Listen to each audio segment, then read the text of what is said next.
자, 글로벌 정면 승부는요. 예고드린 대로 중국으로 가보겠습니다. 상하이의 서혜정 리포터 연결합니다. 서 리포터 나와 계신가요? 네, 안녕하세요. 중국 상하이입니다. 네, 안녕하세요. 이 중국에서 부모와 함께 살지 않거나 부모의 보살핌을 제대로 받지 못하는 이른바 방치된 아이 1억 명에 이르는 것으로 나타났다는 소식을 접하고 깜짝 놀랐는데요.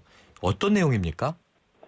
네, 중국도 부모로부터 보살핌을 받지 못한 아이들이 사회 문제로 떠오른 것은 하루 이틀의 일은 아닙니다. 네. 보통은 대도시로 돈 벌러 간 부모가 농촌의 조부모에게 아이를 맡기거나 학교 기숙사에 아이를 맡겨두고 제대로 돌보지 않는 부모가 있음에도 방치된 농촌 아이들의 숫자가 전국적으로 최소 6천만 명이 넘는 걸로 잠정 집계가 나오고 있습니다. 일정하게 생활비와 교육비를 보내주는 부모를 둔 아이들은 생활은 할 수 있지만 정서적으로 교감을 나누고 통제해줄 부모가 없다 보니 크고 작은 범죄와 어린 나이에 겪는 이 성적인 문란함이라든지 자살에도 쉽게 노출되고 있어서 중국 공무원에서도 그 심각성을 인정하고 있습니다. 최근 중국은 두 자녀 정책으로 출산을 장려하고 있지만 이전에 한 자녀 출산 정책에서는 첫 번째 출산한 아이나 이 아들만 호적에 올리는 일이 빈번해서요. 이 농촌에서 방치되고 있는 대부분의 아이들은 부모가 낳은 후 호적도 올리지 않은 아이들입니다. 네. 이 호적이 없다 보니 사회적 보호를 받을 수 없는 말 그대로 사각지대에 방치되어 있다는 것이 가장 큰 문제입니다. 네. 이게 중국이 인구가 많습니다만 최소 6천만 명의 아이들이 방치되어 있다. 이거 뭐 우리나라 인구보다 많지 않습니까? 네네. 자, 이렇게 방치된 아이가요. 이 17세 이하 전체 미성년의 3분의 1에 달한다고 하던데요. 그럼 주변에서 이런 아이들 심심치 않게 눈에 띄고 볼 수 있는 건가요? 네, 상하이는 큰 도시다 보니 농촌에서 부모를 따라 도시로 온 아이들을 흔하게 볼 수 있습니다. 네. 하지만 이 호적에 올라가지 않은 아이는 그 어떤 사회적 보호도 받지 못하는데요. 네. 이 호적 없이 사는 사람을 헤이후라고 합니다. 네. 이 헤이후는 태어난 기록이 없기 때문에 그 어떤 사회적 보장도 받을 수 없고 이 교육이나 의료, 은행 거래, 혼인신고조차 할 수가 없어서 자식이 태어나도 다시 헤이후가 됩니다. 네. 또 신분증 하나 없이 살다 보니 도시의 그림자처럼 살아가게 되는데요. 이렇게 헤이후가 되는 도심 속에 방치된 아이가 3천만 명이 넘는다고 합니다. 이 중국 정부에서도 일정 기간마다 한 번씩 이 무호적자를 호적에 올려주고 있고 또 무호적자가 스스로 돈을 벌어서 호적에 올리기도 하지만 이 성인이 될 동안 그 어떤 교육도 받지 못하기 때문에 사회 적응은 어렵습니다. 네. 이 상하이에서도 하루 종일 부모가 이끄는 손수레에 몸을 싣고 다니며 폐품이나 폐지를 모아 생활하는 어린 헤이유의 모습을 어렵지 않게 볼 수 있는데요. 현재 중국 정부는 2020년까지 이런 아이들을 보호할 수 있는 지원 대책을 마련하기 위해 애를 쓰고 있습니다. 네. 자, 헤이후가 3천만 명이 넘는다. 말씀을 하셨는데요. 자, 2020년이면 뭐 불과 한 4년도 채 남지 않았는데 이 보호할 수 있는 대책을 중국 정부가 낼 수 있을지 한번 지켜봐야 될 것 같은데요. 자, 다음 소식 한번 여쭤볼게요. 중국에서 지난해 11월부터 이 새로운 백위안권의 위조 지폐가 발견됐다. 이런 보도를 들었습니다. 이게 어떤 내용인지 좀 자세한 소식 부탁드릴게요. 네, 2015년 11월에 나온 중국의 새로운 백위안권. 이 새 지폐는 위조 방지에 신경을 써서 만들어졌는데요.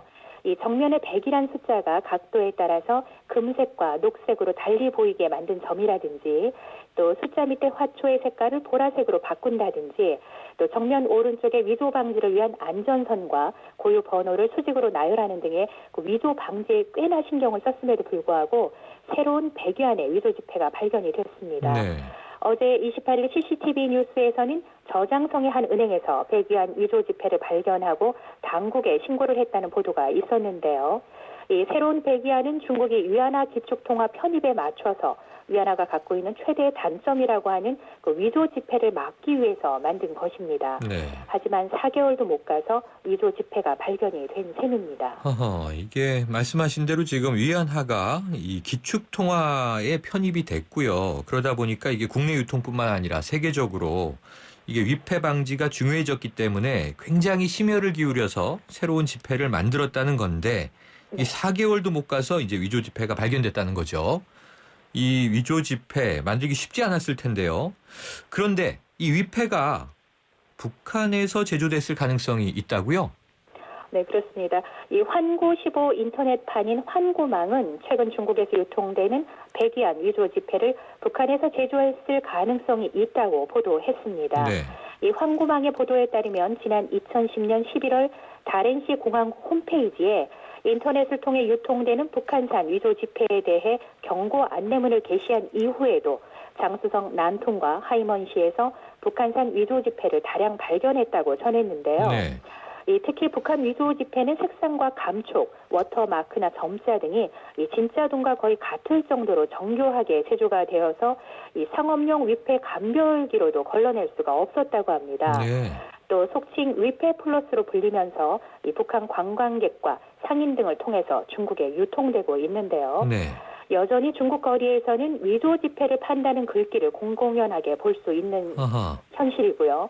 또 대만 인터넷 사이트에서는 100위안짜리 위조 지폐는 30위안에 또 22위안짜리 위조 지폐는 9위안에 팔기도 하는 것으로 알려지고 있습니다. 네. 중국의 위안화는 작은 단위 동전까지도 위조 화폐가 제작이 되는 등 위조가 상당히 광범위하게 이루어지고 있어서 문제가 되고 있습니다. 중국 경제를 크게 위협하는 수준인데요. 네. 중국 공안 당국은 가짜 돈의 출처와 유통 경로에 대한 수사에 착수하고 있습니다. 네, 이게 정말 깜짝 놀랄 일이군요. 지금 말씀하신 대로라면 이게 위조 지폐인 걸 알면서도 그것을 싼 가격에 사서 그것을 쓰는 이제 이 블랙마켓, 암시장이 존재한다는 말씀이잖아요. 네, 그렇습니다. 100위안짜리를 30위안에 사고 20위안짜리를 9위안에 팔고 그래서 이게 위조 지폐를 오히려 알면서 사고 파는 암시장이 있다. 이거 굉장히 놀라운 일인데요.